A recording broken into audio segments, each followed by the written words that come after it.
Consider a situation where a vehicle fitted with a standard differential moves straight, and one drive wheel is on a surface with good traction, and the other wheel is on a slippery track.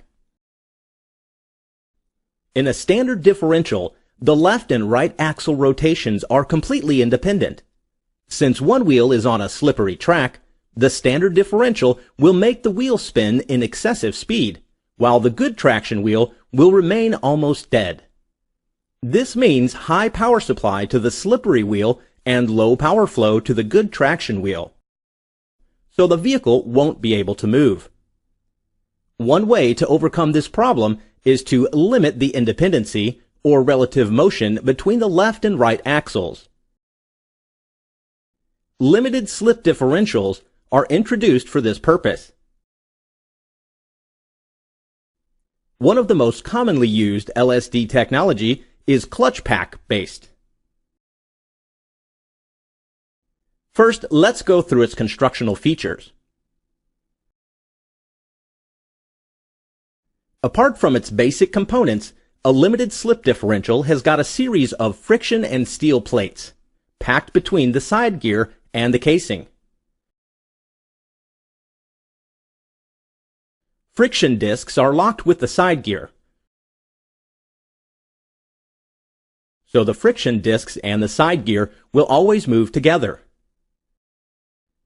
Steel plates are having external tabs and are made to fit in the case groove, so they can rotate with the case. If any of the clutch pack assembly is well pressed, the frictional force within them will make it move as a single solid unit.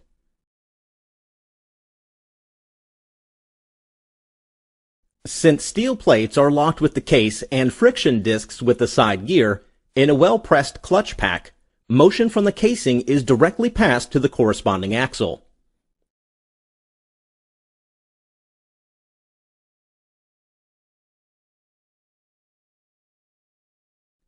Space between the side gears is fitted with a preload spring.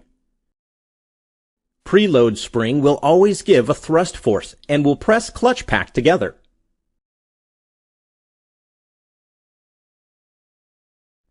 You can note that spider and side gear are bevel gears.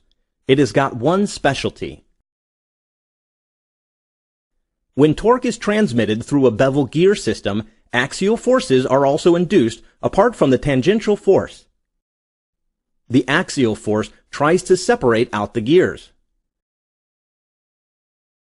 You can note that side gear and axle are two separate units.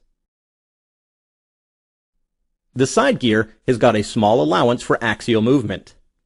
So during high torque transmission through spider side gear arrangement, a high separating thrust force is also transmitted to the clutch pack.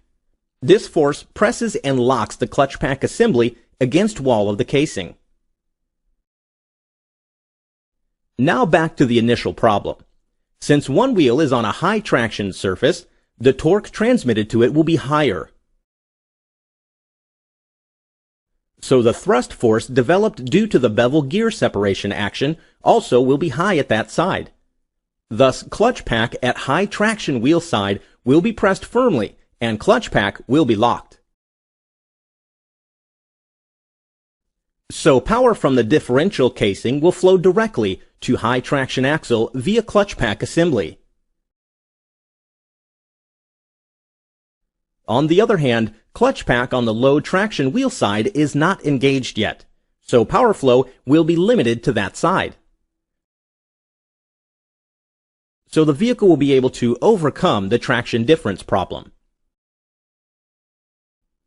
However, while taking a turn, the LSD can act like a normal differential. In this case, thrust force developed due to bevel gear separation action won't be that high. So the plates in clutch pack will easily overcome frictional resistance and will be able to slip against each other. Thus the right and left wheel can have different speed, just like an open differential. Following are the other commonly used technologies used to overcome the drive wheel traction difference problem. Thank you.